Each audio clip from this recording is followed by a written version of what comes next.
Assalamualaikum warahmatullahi wabarakatuh. Salam sejahtera bagi kita semua. Shalom, Om Swastiastu, Namo Buddhaya, Salam Kebajikan.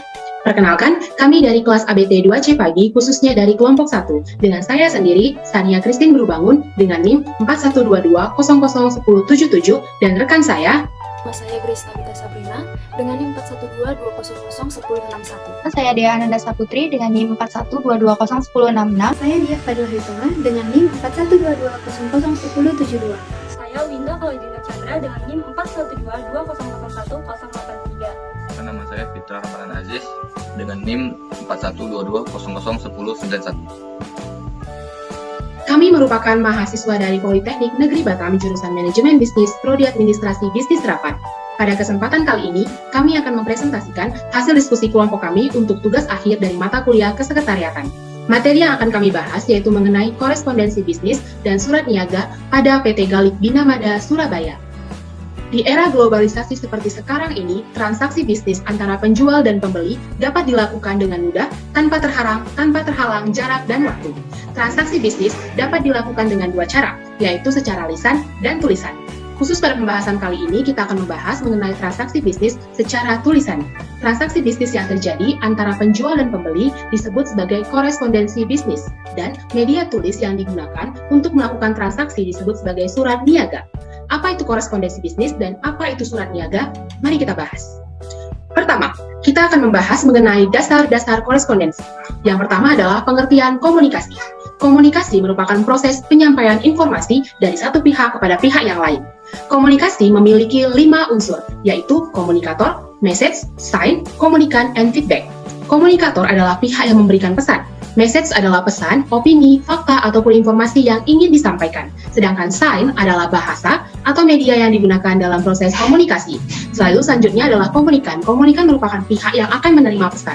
Dan yang terakhir adalah feedback. Feedback merupakan umpan balik dari penerima pesan atau komunikan terhadap proses komunikasi yang telah dilakukan. Lalu, apa itu korespondensi? Korespondensi yaitu kegiatan surat menyurat antara individu dengan individu, individu dengan organisasi, dan organisasi dengan organisasi lainnya. Sedangkan korespondensi bisnis pada dasarnya adalah berbagai macam aktivitas pertukaran informasi dan data melalui media surat menyurat dalam menunjang aktivitas bisnis di antara suatu perusahaan dengan perusahaan lainnya. Peran korespondensi dalam bisnis yaitu yang pertama adalah untuk menciptakan surat yang baik, jelas dan tepat, serta menciptakan kerjasama yang baik dan untuk menyebarkan kegiatan. Di dalam melakukan korespondensi, ada pihak-pihak yang terlibat. Yang pertama adalah koresponden. Koresponden merupakan orang atau pihak yang memiliki tugas atau berperan sebagai orang yang berkirim surat dan yang akan menandatangani surat. Yang kedua adalah redaktur. Redaktur merupakan orang yang bertugas untuk menyusun naskah surat. Yang ketiga merupakan sekretaris. Sekretaris merupakan orang yang membantu pimpinan dalam kegiatan korespondensi. Yang keempat adalah juru ketik. Sesuai dengan namanya, juru ketik merupakan orang yang bertugas untuk membantu memproduksi ataupun mengetik surat. Yang kelima adalah register. Register merupakan orang yang melakukan aktivitas tata usaha atau administrasi surat menyurat yang meliputi pemberian nomor surat, pencatatan surat masuk dan surat keluar, serta menangani pengarsipan surat-surat atau disebut sebagai filing system. Yang keenam adalah kurir. Kurir merupakan orang atau pihak yang bertugas untuk menyampaikan surat kepada sang penerima surat. Di dalam melakukan korespondensi ada dua hal yang harus diperhatikan, yaitu dari pihak komunikator dan dari pihak komunikan. Dari sisi komunikator atau pihak pemberi pesan harus diperhatikan bahasa tulis yang dipergunakan. Untuk itu, seorang komunikator harus memiliki pemahaman mengenai bahasa tulis yang baik. Antara lain, bahasa yang digunakan seorang komunikator harus jelas dan singkat. Lalu selanjutnya adalah bahasa yang digunakan juga harus bahasa yang umum. Dan selain itu, harus menggunakan standar penulisan yang umum juga. Jelas di sini maksudnya adalah jelas mengenai maksud dari penulisan surat tersebut dan maupun jelas pada penulisannya. Jelas maksudnya di sini adalah surat tersebut harus secara jelas maksud dan tujuannya. Contohnya pada surat bisnis misalnya surat tersebut digunakan untuk surat perkenalan perusahaan. Lalu pada penulisannya maksudnya adalah misalnya kalau kita mengetik surat sebaiknya tulisan tersebut menggunakan style Times New Roman karena itu merupakan style penulisan surat pada umumnya. Lalu selanjutnya di sini singkat. Singkat di sini maksudnya adalah langsung pada pokok permasalahan tetapi tidak melupakan kaidah sopan santun dalam penulisan surat. Lalu penggunaan bahasa yang umum di sini berarti menggunakan bahasa yang biasa digunakan. Dan yang dimaksud dengan standar penulisan yang umum artinya harus melihat objek surat yang dituju. Jadi apabila kita ingin menulis surat kepada sahabat ataupun kepada teman, maka bahasa yang kita gunakan biasanya adalah bahasa sehari-hari. Tidak mungkin kita menggunakan bahasa yang formal karena itu akan mengurangi kesan kedekatan di antara kita dan saudara kita. Tapi apabila kita ingin mengirimkan surat ke sebuah perusahaan, maka kita harus menggunakan bahasa yang umum. Ini artinya adalah bahwasanya syarat penulisan surat tersebut harus melihat objek surat yang dituju. Lalu dari pihak komunikator sendiri atau pihak yang akan diberi pesan, itu kita harus memperhatikan kemampuan pemahaman pada pihak penerima pesan. Dan ini adalah hal yang sangat penting. Agar apa? Agar tujuan komunikasi yang ingin kita sampaikan itu dapat tercapai. Selanjutnya, dalam melakukan korespondensi, ada juga yang namanya evaluasi korespondensi. Evaluasi dalam proses korespondensi adalah upaya untuk melakukan aktivitas atau tercapai tidaknya komunikasi tersebut setelah dijalankan. Tujuan dari hal ini adalah sebagai sarana mawas diri, agar kegiatan yang sama yang akan dilakukan pada masa yang akan datang akan jauh lebih baik lagi dari yang dilakukan pada masa yang sebelumnya. Evaluasi proses korespondensi dilakukan dengan berbagai cara. Antara lain yang pertama adalah kita harus memikirkan kembali surat yang telah dikirimkan apakah sesuai dengan tujuan semula atau belum sesuai. Yang kedua adalah meminta umpan balik atau feedback dari penerima pesan, baik itu secara langsung maupun tidak langsung. Hal ini paling mudah untuk dilakukan untuk mengetahui ataupun menilai balasan dari penerima surat. Bila tanggapan sang penerima surat itu sesuai dengan harapan kita, maka berarti kegiatan korespondensi kita itu dapat dikatakan berhasil. Tetapi apabila tidak sesuai, atau misalnya sementara bila banyak hal-hal yang ditanyakan oleh substansi dari surat tersebut, menandakan adanya sesuatu hal yang belum tepat dari surat yang kita kirimkan kepada sang penerima surat tersebut. Jadi kita harus mengidentifikasi ketidaktepatan tersebut secara cepat, agar tidak mengganggu proses komunikasi yang berikutnya. Yang ketiga adalah belajar dari kesalahan-kesalahan yang dibuat. Artinya di sini kita harus mengidentifikasi kesalahan-kesalahan yang telah dibuat dan mencoba untuk jangan mengulangi kesalahan-kesalahan tersebut lagi. Artian surat niaga atau surat bisnis adalah surat yang dipergunakan oleh seseorang atau badan yang menyelenggarakan usaha untuk menjalin relasi dan menunjukkan eksistensi sebuah perusahaan dengan menggunakan media tertentu dengan tujuan mencari keuntungan. Kemudian ada fungsi surat niaga. Menurut Purwanto, fungsi dari surat niaga ini ada 5. Yang pertama, sebagai wakil atau duta bagi pengirim surat. Yang kedua, sebagai alat untuk menyampaikan pemberitahuan, permintaan atau permohonan, juga buah pikiran atau gagasan yang berkaitan dengan masalah-masalah. Kemudian yang ketiga, sebagai alat bukti atau dokumen tertulis. Yang keempat, sebagai bukti historis yang memungkinkan seseorang melakukan pengecekan terhadap berbagai kegiatan bisnis yang telah dilakukan di masa lalu. Dan yang terakhir, yang kelima, sebagai alat pengingat, pedoman kerja, dan media promosi. Lalu kemudian saya akan menjelaskan mengenai ciri-ciri surat niaga atau ciri-ciri surat bisnis. Yang pertama itu selalu berkaitan dengan bisnis dan perdagangan. Lalu yang kedua dibuat secara resmi atau formal dengan menggunakan bahasa yang baku dalam ketentuan penulisan surat yang baik. Kemudian menyampaikan maksud dan tujuan dengan jelas dan mudah dimengerti.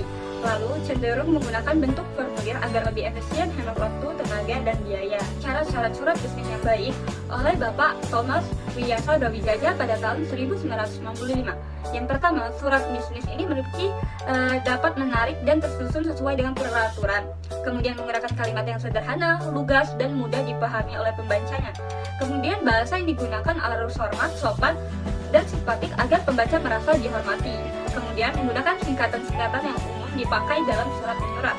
Lalu disusun secara sistematis, terperinci, konsisten, dan kronologis. Kemudian menggunakan tanda baca dan huruf besar pada tempatnya. Kemudian menggunakan istilah-istilah bisnis yang baku. Lalu yang kelima ada bahasa surat bisnis. Jadi ciri bahasa dari surat bisnis ini bersifat komplementer, yang artinya saling melengkapi antara satu sama lain dan tidak dapat dilepaskan dari ciri-ciri yang lain. Seperti yang diungkapkan oleh Bapak Brawijaya pada tahun 1995. Bahasa surat bisnis itu jelas, lugas, dan menarik, dan juga sopan. Oke, selanjutnya saya akan menjelaskan tentang bagian surat. Setiap surat mempunyai bagian-bagian dan masing-masing bagian itu mempunyai kegunaan tertentu. Penempatan atau letak bagian-bagian surat tergantung dari bentuk surat yang dipakai. Pada surat resmi atau bisnis, bagian-bagiannya adalah sebagai berikut. Yang pertama itu ada kepala surat atau kop surat.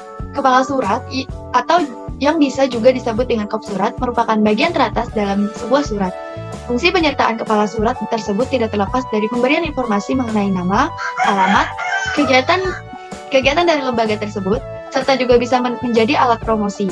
Bagian surat yang pertama ini berisi tentang logo atau lambang dari sebuah instansi, lembaga perusahaan atau organisasi, nama instansi, lembaga perusahaan atau organisasi tersebut, alamat instansi, lembaga perusahaan atau organisasi tersebut, nomor telepon, kode pos, alamat Gmail, atau alamat web. Biasanya setelah penulisan kepala surat atau kop surat, terdapat sebuah garis horizontal pemisah yang memisahkan antara kepala surat dengan bagian-bagian surat yang lain seperti tempat dan tanggal pembuatan. Lalu yang kedua yaitu ada tanggal surat. Tanggal surat berfungsi memberitahukan kepada penerima surat kapan surat ini ditulis. Sebagaimana diketahui, pengiriman surat kadang-kadang cepat sampai ke tujuan, tetapi kadang-kadang juga lambat. Dengan tercantumnya tanggal surat, penerima akan mengetahui beberapa lama surat itu dalam perjalanan. Lalu yang ketiga ada nomor, lampiran, dan hal atau perihal. Kata nomor, lampiran, dan hal ditulis dengan diawali huruf kapital dan diikuti dengan titik 2 yang ditulis secara berurutan ke bawah.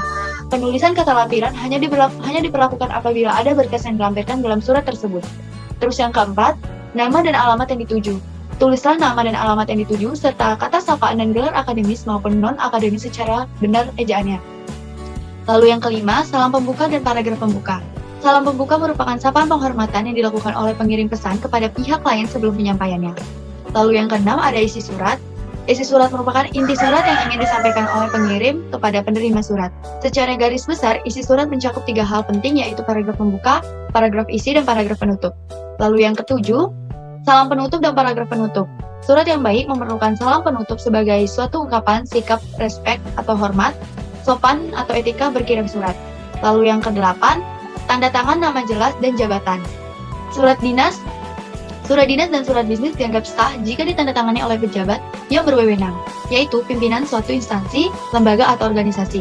Serta surat ditandatangani nama pengirim dan jabatan perlu juga dicantumkan dalam surat tersebut. Lalu yang kesembilan, tembusan atau tindasan atau CC atau carbon copy. Kata tembusan yang ditulis huruf awal kapital diletakkan di sebelah kiri pada bagian kaki surat, lurus dengan bagian nomor dan hal serta sejajar dengan nama pengirim surat. Yang ke-10, inisial. Inisial yang disebut juga sandi, merupakan tanda pengenal bagi petugas yang membantu konsep dan yang mengetik surat tertentu. Inisial berguna untuk mengetahui siapa pengonsep dan pengetik surat sehingga jika terjadi kesalahan dalam pengetikan surat tersebut, pengonsep dan pengetik surat tersebut dapat dihubungi dengan mudah. Lalu, ada bentuk-bentuk surat.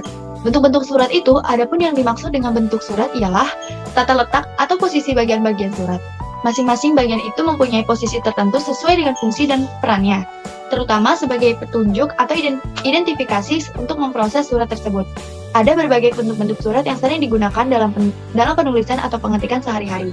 Di antaranya adalah block style, hanging paragraph style, indented style, full block style, official style, semi block style. Yang pertama, bentuk lurus atau block style. Surat bentuk lurus atau block style adalah bentuk surat dengan pengetikan secara lurus, rata, dan margin kertas sebelah kiri. Namun, untuk tanggal dan salam penutup diketik dari margin sebelah kiri. Dan salam penutup tidak diketik dari margin sebelah kiri. Yang kedua, itu ada bentuk alenial, menggantung, atau hanging paragraph style. Perbedaan surat bentuk ini terletak pada isi paragrafnya, di mana baris kedua pada paragraf surat tersebut dimulai 5 baris menggantung. Lalu yang ketiga ada bentuk lekup atau indented style.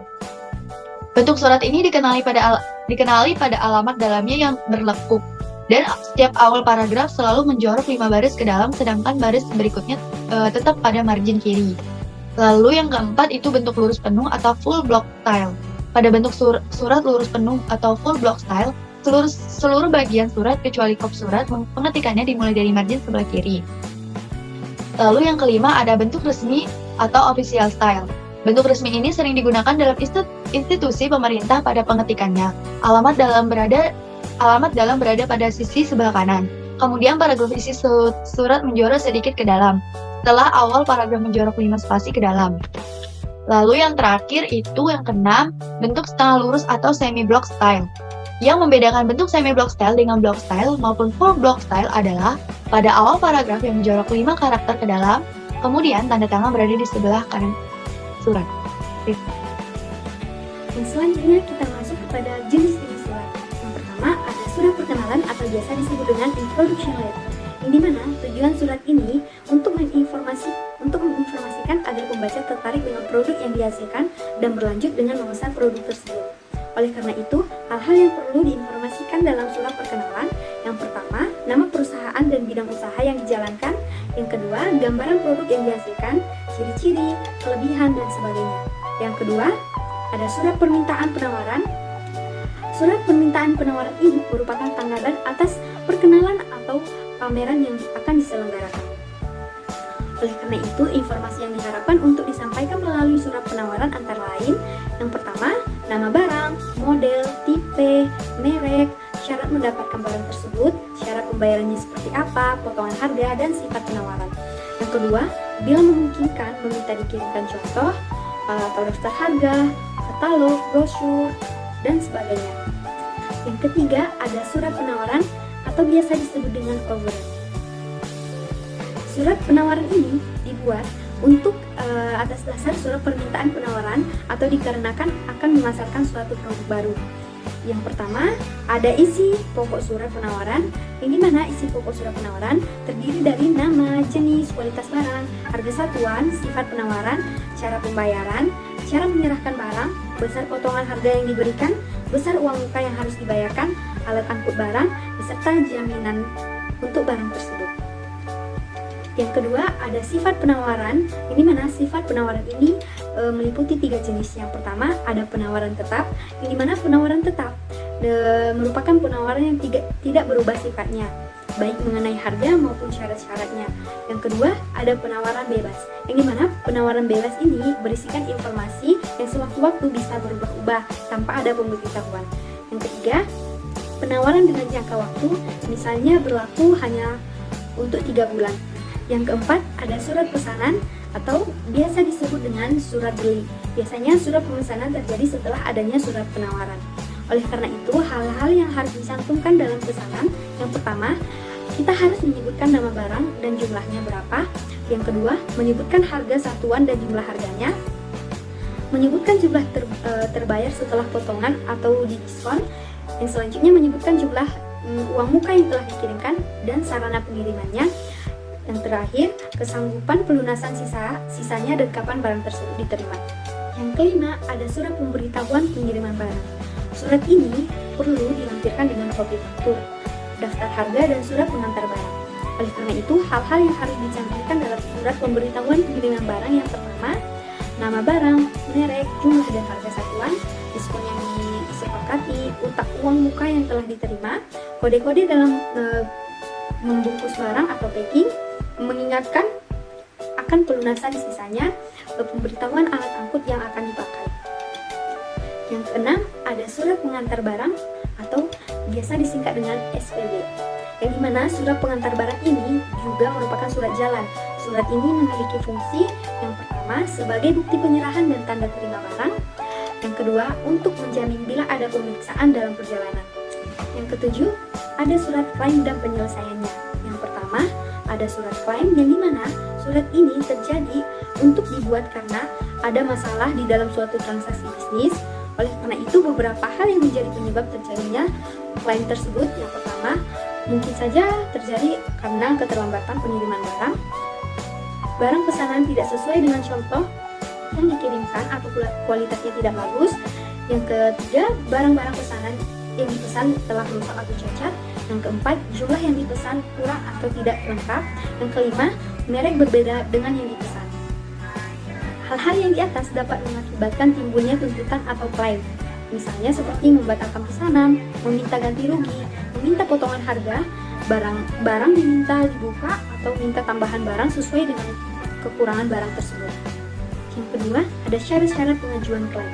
Untuk mengajukan klaim, kita harus melakukannya secara berhati-hati sehingga tidak terjadi kesalahan.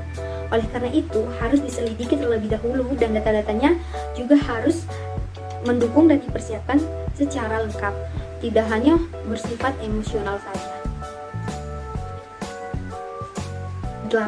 Ada surat penyelesaian klaim, yang dimana bila terjadi sesuatu klaim, tindakan yang seharusnya kita lakukan, yang pertama, dimana kita harus menyelidiki kebenaran tuntutan, tidak boleh emosional. Kalau memang benar, diselesaikan secara musyawarah. Kalau tidak benar, perlu memberikan penjelasan dan alasan yang tepat. Dan ada surat tagihan dan jawabannya. Yang pertama, surat tagihan. Tagihan terjadi karena pihak pemesanan tidak melakukan pembayaran sesuai dengan kesepakatan. Yang kedua, jawaban surat tagihan, yang dimana ada beberapa hal yang disampaikan untuk menjawab surat tagihan. Yang pertama, mengakui kelainan. Yang pertama, mengakui kelainan dengan menyampaikan alasannya dan kesanggupan serta menyelesaikan kewajiban. Yang kedua, mengakui kelalaian dan menyampaikan alasan namun meminta diberikan waktu untuk menunda pembayaran. Yang ketiga, selesai melakukan pengecekan, menyampaikan bahwa faktur tersebut sesungguhnya telah dilunasi dan mengirimkan bukti-bukti pelunasan faktur itu. 10. Ada surat pesanan secara kredit, yang dimana apabila penjualan akan memberikan kredit kepada calon pembeli, biasanya ada beberapa persyaratan yang harus diperhatikan. Yang pertama, bagaimana kemampuan calon pembeli dalam hal keuangan berupa penghasilan per bulan. Yang kedua, ada karakter calon pembeli. Yang ketiga, jaminan yang dimiliki. Yang keempat, berapa uang muka yang akan dibayarkan. Yang ketiga, referensi bank dan perorangan yang bergerak di bidang bisnis. 11. Ada surat permintaan referensi dan tanggapannya. Yang pertama, ada surat referensi, yang dimana surat referensi adalah surat yang berisikan penilaian pihak ketiga kepada pihak pertama tentang bonafide tidaknya seorang atau badan usaha beserta organisasi. Yang kedua, jawaban referensi. Bila ada permintaan referensi, biasanya akan segera dijawab agar tidak menghambat kegiatan perdagangan. Yang selanjutnya ada surat penagihan pembayaran barang, yang dimana surat penagihan adalah surat yang dibuat dan dikirimkan oleh penjual kepada pembeli dikarenakan pembeli sampai batas waktu yang ditentukan atau disepakati belum juga membayar untuk melunasi kewajibannya. 14. Pengiriman pembayaran. Adapun isi pokok dari surat ini, yang pertama, hubungan dengan surat pesanan dan pemberitahuan pengiriman barang. Yang kedua, menyebutkan jumlah uang yang sudah dibayarkan. Yang ketiga, penjelasan mengenai cara pembayaran. Yang keempat, ada lampiran bukti pembayaran. Dan yang terakhir, apabila tidak bisa membayar secara penuh, kemukakan alasannya dengan tepat. Oke, baiklah, di sini saya akan menjelaskan sejarah singkat tentang PT Galik Bina Mada. Perusahaan ini didirikan pada tahun 1971. PT Galik Bina Mada cabang Surabaya adalah perusahaan yang mendistribusikan bahan-bahan pewarna, bahan kimia dan adiktif untuk industri tekstil di Indonesia. Dan yang kedua adalah lokasi PT Galik Bina Mada. Lokasi ini berada di Kompleks Pergudangan BES Jaya, Jalan Raya Manukan, Wetan nomor 24, Blok B, nomor 1 sampai dengan 2 Surabaya. Dan yang ketiga adalah logo perusahaan PT Galik Bina Mada. Logo ini terdapat huruf GBM, yaitu artinya Galik Bina Mada. Dan yang keempat, saya akan menjelaskan tentang visi dan misi perusahaan tersebut. Untuk visinya ialah yang pertama, bekerja secara profesional. Ini mendukung tujuan kami untuk posisi perusahaan kami sebagai perusahaan besar untuk dihubungkan dengan perusahaan lain. Kedua, kami berhasil melalui orang. Kami percaya bahwa kita hanya dapat mencapai kebesaran kami dengan dukungan dari orang-orang yang kita hadapi. Dan yang ketiga, kami bekerja untuk unggul. Hal ini sejalan dengan gaya manajemen yang terbuka dan toleran untuk memfasilitasi pembelajaran dan perbaikan terus-menerus. Dan yang keempat, kami menciptakan nilai tambah. Kami menyadari bahwa kehadiran kami dibenarkan hanya bila kita dapat memberikan nilai tambah bagi para pemangku kepentingan. Dan yang kelima, kami percaya pada win-win solution. Kami percaya bahwa hubungan jangka panjang hanya mungkin dapat dilakukan jika kita bisa menjaga hubungan yang saling menguntungkan dengan mitra bisnis kami. Dan misinya ialah untuk diakui sebagai pemasok kunjungan yang handal dalam perusahaan untuk meningkatkan nilai bagi pemegang saham kami. Mungkin itu. Baik, telah dijelaskan oleh rekan saya sebelumnya mengenai sejarah singkat, logo, visi misi yang dimiliki oleh PT Galik Bina Mada Surabaya. Maka selanjutnya saya akan menjelaskan mengenai bidang usaha yang dijalankan oleh PT Galik Bina Mada Surabaya. Jadi PT Galik Bina Mada Surabaya ini merupakan perusahaan yang jenis kegiatan usahanya itu adalah sebagai distributor atau sales agent pada barang-barang cat atau coating, makanan dan kosmetik, dan kertas juga kulit. Sebenarnya masih terdapat beberapa jenis barang yang dijual ataupun diproduksi oleh PT Galik Bina Mada Surabaya ini. Produk-produk yang didistribusikan oleh PT Galik Bina Mada Surabaya ini dikenal memiliki kualitas yang terbaik dalam memasarkan dan mengirimkan barang ke para konsumennya. Untuk struktur organisasi yang dimiliki oleh perusahaan ini dalam melakukan kegiatan operasional dapat kita lihat di PowerPoint, dan setiap bagian-bagian dari kedudukan posisi pada perusahaan tersebut memiliki fungsi masing-masing yang bertujuan untuk membantu atau menunjang kelancaran proses operasional perusahaan. Selain itu, PT Galik Bina Mada Surabaya juga menggunakan beberapa surat niaga dalam melakukan kegiatan bisnis. Yang pertama ada yang namanya surat delivery order, lalu surat penawaran, faktur, dan surat jalan. Untuk prosedur pengiriman surat dapat kita lihat pada bagian yang terdapat di PowerPoint. Proses pengiriman surat dimulai dari penyusunan konsep yang dilakukan oleh bagian administrasi dan hal tersebut berdasarkan perintah dari pimpinan. Lalu setelah konsepnya selesai ditulis, maka akan diketik konsep tersebut di kertas, kita bisa sebut sebagai kertas coret-coret. Lalu setelah kertas coret-coret atau surat yang akan diketik secara resmi tersebut disetujui oleh pimpinan, maka surat tersebut dapat kembali diketik oleh bagian administrasi di kertas berkop. Lalu selanjutnya setelah diketik, maka akan diajukan kepada pimpinan untuk ditandatangani sebagai bukti bahwasanya surat tersebut diketahui oleh pimpinan. Lalu selanjutnya itu, bagian administrasi akan melakukan stempel terhadap surat tersebut untuk menjadi bukti bahwasanya surat tersebut berasal dari PT Galik Bina Mada Surabaya sebagai bukti penguat bahwasanya surat tersebut memang asli dari perusahaan tersebut. Lalu akan digandakan ataupun difotokopi. Hal ini sebenarnya bertujuan untuk bagian pengarsipan perusahaan. Setelah selesai distempel, maka akan dimasukkan ke dalam amplop dan akan dimasukkan ke dalam pembukuan buku ekspedisi dan tanda terima. Setelah itu akan diserahkan ke bagian pengiriman untuk dikirimkan beserta buku ekspedisi dan tanda terima ke perusahaan yang dituju. Lalu permasalahan apa sebenarnya yang terjadi pada PT Galik Bina Mada Surabaya ini mengenai korespondensi bisnis dan juga surat niaganya? Kesalahan pertama dapat kita lihat pada surat delivery order, terdapat juga di PowerPoint. Untuk contohnya, untuk gambarnya, berdasarkan contoh surat tersebut dapat kita lihat bahwasanya penulisan kepala surat tidak sesuai dengan format surat resmi. Seharusnya kepala surat itu ditulis sebagai berikut. Kata PT itu tidak perlu, P titik T titik itu tidak perlu, tapi cukup PT titik Galik Bina Mada Surabaya. Lalu untuk JL itu sebenarnya boleh disingkat boleh tidak, tetapi sebaiknya jangan disingkat, lebih baik dipanjangkan saja menjadi kata jalan. Lalu surat yang salah selanjutnya itu terdapat pada surat penawaran. Dapat teman-teman lihat juga pada PowerPoint contoh ataupun gambaran surat penawaran dari perusahaan tersebut, di mana dari surat tersebut dapat kita koreksi atau dapat kita lihat terdapat beberapa kesalahan. Yang pertama, yang sangat jelas adalah surat tersebut tidak diberi nomor surat, dan hal ini merupakan hal yang bisa dibilang kesalahan yang fatal karena nomor surat itu penting untuk digunakan dalam kegiatan pengarsipan. Nomor surat itu adalah hal yang penting dalam korespondensi dan kearsipan, karena kalau tidak ada nomor surat, maka bagian pada saat pengarsipan kita akan sulit untuk menemukan surat itu kembali apabila dibutuhkan. Maka dari itu, nomor surat yang dicantumkan pada surat itu digunakan untuk atau bertujuan untuk memudahkan dalam menemukan kembali arsip surat jika nanti sewaktu-waktu surat tersebut dibutuhkan. Lalu dengan hormat, kata dengan hormat di sini salah di huruf H-nya. Huruf H tidak perlu ditulis dengan huruf besar, tapi cukup ditulis dengan huruf kecil karena huruf H di sini bukan merupakan huruf pertama dalam sebuah kalimat. Lalu terdapat kata ganti saya. Kata ganti saya ini seharusnya tidak boleh karena itu kan surat perusahaan. Jadi seharusnya diganti menjadi saya ini menjadi kami karena surat tersebut bukan mewakili pribadi tetapi mewakili perusahaan. Lalu pada salam penutup kata-kata yang digunakan adalah kata-kata yang tidak baku dan seharusnya diganti kata-kata tersebut menjadi demikian surat penawaran kami. Terima kasih atas perhatian dan kerjasama saudara. Jangan menggunakan kalimat penutup seperti yang terdapat pada surat penawaran PT perusahaan tersebut. Lalu pada salam hormat seharusnya itu bukan hormat saya. Kembali lagi bahwasanya surat tersebut merupakan surat perusahaan, bukan surat pribadi. Jadi seharusnya adalah hormat kami karena mewakili nama perusahaan, bukan nama pribadi. Lalu selanjutnya, di bawah jabatan itu seharusnya tidak perlu lagi diberi nama perusahaan. Karena kan di kepala surat sudah diberikan petunjuk nama perusahaan. Lalu sebenarnya apa yang menyebabkan terjadinya permasalahan ataupun kesalahan pada kedua surat tersebut?